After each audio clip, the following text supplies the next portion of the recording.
First of all, I just want to tell you on behalf of my entire family how humbling it is to see all of you in the crowd today. There's nowhere that I think I would rather least be than here, even though it's a great crowd and it's great seeing all you guys. I don't want to be here today. I tried to figure out, I can tell you, everybody tries to go through and say, this is what my dad did, this is what he was passionate about. I don't want to do that.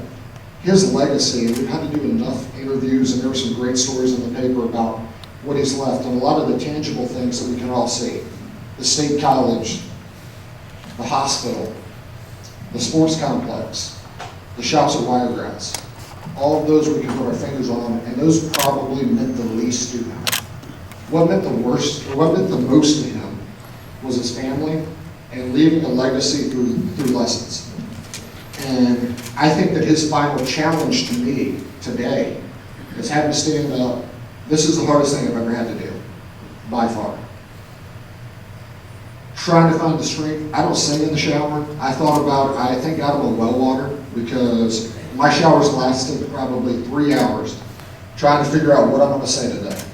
And I'm going to keep it brief. My dad surrounded himself with people that were better and smarter than him across the board. And I feel like I'm filled in a room with the same people and the same likelihood that are so much better on so many different levels. And for that, I'm thankful. For me trying to have to control my emotions and not get upset and not think about the bad or the missing or the hurt is the toughest lesson that I think he could teach me. And I can feel him here with me right now. And that's helping out tremendously. I think that about the fourth person that came up and said, I'm sorry for your loss, he probably would have found one of these rooms and went and hid in it, because nobody should be sorry. I miss him tremendously, just like I know my sister does, just like I know my uncle does. You read in the paper and you read, God, here goes one of the pioneers. He was weirdly a part of that, and he would roll over in his grave if he heard him being singled out as that. My uncle, my grandfather who's no longer here, my uncle that's no longer here, my grandmother, my mother, everybody that's sitting in the row right here, that's family. That's how I grew up. I grew up with 4 dads. I grew up with a great mom. I grew up with a great grandmother. The lessons that came out of that is what he would want to be remembered for. And it's something that, I can tell you what he meant. I can tell you how he loved sports. Everybody in here knows how much he loved to read. There wasn't a eulogy for dummies book that I could find in that collection. So it was up to me to try to figure out a way to make this come together. The only thing that I know is being able to stand up here, not melt down, see everybody smiling and doing that. I feel like there is a sense of achievement now that he's reunited with my mom up in heaven, and feeling like under the most arduous circumstances imaginable to a son, losing not just a dad, but a best friend and a hero that impacted everybody's lives in here and impacted a community in the manner he did, being soft-spoken at times, but being very forceful in his conjectures and in his beliefs. Yet even at his worst, I think some of the worst arguments, whether it was with me or some of you guys in here, he walked away from the table knowing that he respected you, and I think he felt that the same way. And without him and without all of you being here, what I feel right now and the vindication and the feeling like everything that he set up for 35 years and the way that he loved, albeit sometimes imperfect, albeit tough sometimes, set me up to do something that I didn't ever think I could do. And for that, I think I'm always going to be thankful, and I appreciate you guys.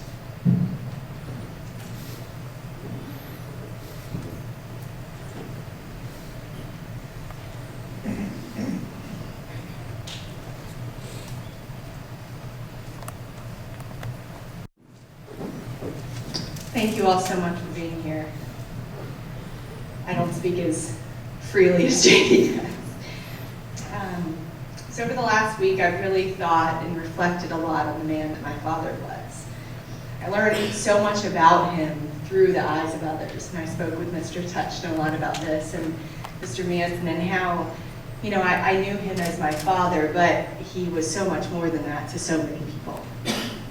Through my eyes, he was the man who taught me to ride my bike in the parking lot of First National Bank of the South. So we didn't have any concrete around. He was the man who was tough as nails and demanded excellence in everything we did, but turned very green at the sight of our loose baby teeth. He escorted me to father-daughter dances, was my biggest fan during high school and college softball days, was a very proud grandfather. To Johanna, Cooper, and Lily Jane, he was my steady, my rock, my first love. He gave me many gifts and taught me so many lessons. In his final days, I whispered to him the truth that I'd only begun to realize.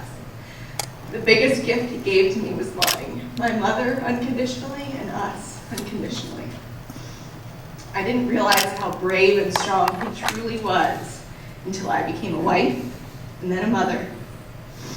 I can only hope to honor his legacy of love by the same level of devotion to my husband Matthew and my children. He exhibited true endurance during his lifetime, the pain of my mother's illnesses, seeing her through some demon days, watching and waiting for much hope for plans for the ranch to finally come to fruition. Slow and steady, patient. He approached life in the same manner as he did encouraging us in sports. See it through, determination, patience. Never give up, never check out. But in the same breath, he would tell me, when you stop enjoying it, Quinn, it's time to move on. He knew excellence had to stem from devotion to the game and to life. He taught me about emotions, to sit with them even when they were so uncomfortable, until it became comfortable and acceptable. He always told me there was nothing, no amount of fear, anxiety, difficulty that I couldn't overcome. All of you know he truly believed in mind over matter. He was a man of many words, yet few words at the same time. He had a way of hearing my questions, pain, and struggle without judgment, but with questions, lots of questions. When I was in a deep well of self-pity, he would remark, Dot. Couldn't call me daughter, it's just Dot. Life is tough, but it sure as hell beats the alternative. He had a way of offering perspective through forcing introspection, not his opinion. When my daddy sent me 2 cards for my birthday, or when he sent me cards for my birthday, or more recently Mother's Day, he always sent 2. It was a thing with him, like it wasn't enough just to have one perspective. That thinking really exemplified his life. He always wanted more information, to examine from all sides, to have a well-rounded perspective. Even when I just wanted him to commiserate with me, he would always play devil's advocate and offer the opposite perspective. Although this was frustrating to me at the time, I realize now he was really creating in me an authenticity that will serve me well in my own life. I will miss my sweet daddy dearly.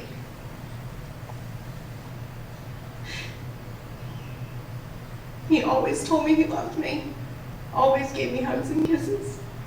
It was just there, lovingly, no matter what.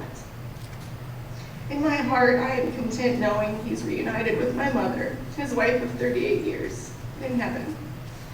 He missed her so much and looked forward to seeing her again, just as we will look forward to seeing them both again now. He has left such a lasting legacy, not only on this community, but in my family as well. I can't wait to tell my children all the stories about Papa Don and what a wonderful man he truly was.